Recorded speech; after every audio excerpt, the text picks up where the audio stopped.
Buenos días. Respondiendo acerca del documento y el material de apoyo que hay en el documento dejado por parte del profesor que nos da teorías emergentes y sistematización, el documento se llama Sistematización Práctica Educativa. Tenemos algunas preguntas que, por ejemplo, ¿cuál es el propósito principal de la sistematización de experiencia como método de investigación? Eh, una de estas sería el propósito principal de la sistematización de experiencia como método de investigación es generar conocimiento reflexivo y estructurado a partir de la práctica, ya que este busca comprender y analizar las experiencias vividas en determinado contexto para extraer lecciones aprendidas. La segunda pregunta es, ¿qué diferencia existe entre la simple recuperación histórica de una experiencia y la verdadera sistematización de la misma? Bueno, la diferencia principal entre la simple recuperación histórica de una experiencia y la verdadera sistematización, esta radica más que todo en el enfoque y el proceso, mientras que la recuperación histórica puede limitarse a relatar lo sucedido o la sistematización implica una reflexión profunda de análisis crítico y estructuración de la información para extraer aprendizajes significativos y generar un conocimiento nuevo. La tercera pregunta nos dice,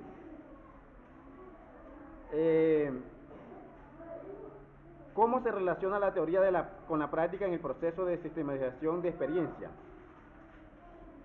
Dando respuesta a la tercera pregunta, la relación entre la teoría y la práctica en la sistematización de experiencia es fundamental, ya que la teoría proporciona un marco conceptual y unas herramientas analíticas que permiten interpretar las experiencias, mientras que la práctica aporta los casos concretos que pueden ser analizados y teorizados.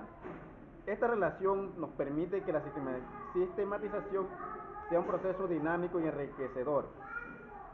Nos vamos con la cuarta pregunta, que nos habla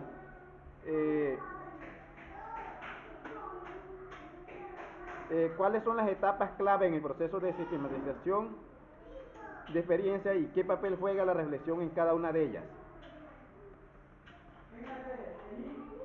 Bueno, esta es sencilla. Las etapas clave en el proceso de sistematización de experiencia, estas suelen incluir, por ejemplo, la recopilación de datos, la organización y análisis de la información, la identificación de patrones y categorías, la elaboración de conclusiones y la difusión de resultados. La reflexión juega un papel crucial también en cada una de estas etapas, ya que nos permite cuestionar, interpretar y contextualizar la información recopilada. Nos vamos con la quinta pregunta. Dice, ¿qué beneficios se pueden obtener al aplicar la sistematización de experiencia en el ámbito educativo o en otros campos? Bueno, los beneficios de aplicar la sistematización de experiencia en el ámbito educativo u otros campos incluyen la mejora de prácticas y procesos, el fortalecimiento de capacidades institucionales, el empoderamiento de los actores involucrados y la generación de conocimiento útil y aplicable. Además, fomenta la reflexión crítica y el aprendizaje continuo. Vamos a responder la sexta pregunta que nos dice, ¿cómo influye el contexto teórico en la sistematización de experiencia y la identificación de categorías para analizarlas? Esta responde a que dice que el contexto histórico influye en la sistematización, ya que además esta fomenta la reflexión crítica y el aprendizaje continuo.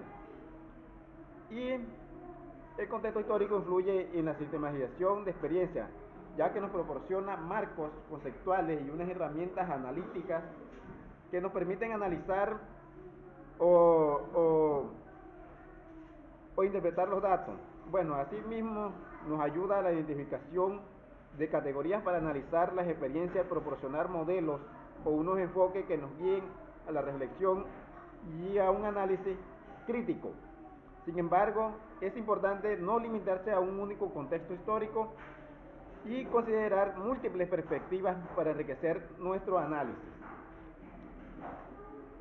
La otra pregunta nos dice, ¿qué tipo de productos suelen derivarse de un proceso de sistematización de experiencias y cómo pueden ser utilizados? Bueno, dando la respuesta a esta pregunta, los productos que suelen derivarse de un proceso de sistematización de experiencia incluyen informes manuales, unas guías, unos modelos, unas herramientas, unos materiales didácticos. Estos pueden ser utilizados para poder compartir aprendizaje, para poder capacitar a los otros, si es en el contexto de la escuela, a los estudiantes, y también informar la toma de decisiones y mejorar prácticas y políticas para así promover la innovación. La otra pregunta nos dice, ¿cuál es la importancia de la autocrítica y la dialéctica en el proceso de sistematización de experiencia? Bueno, uno hay que tener en cuenta que la autocrítica y la dialéctica son importantes en el proceso de la sistematización de experiencia. ¿Por qué? Porque estos promueven a una reflexión crítica y que permite que la mejora sea continua. La autocrítica me permite a mí cuestionar suposiciones, reconocer unas limitaciones y aprender de los errores. Por otra parte, mientras que la dialéctica nos permite facilitar el diálogo y la confrontación de diferentes perspectivas para llegar a conclusiones más sólidas y contextualizadas. La otra pregunta nos dice, ¿cómo puede la sistematización de experiencia contribuir al fortalecimiento de instituciones y el desarrollo personal de los individuos involucrados?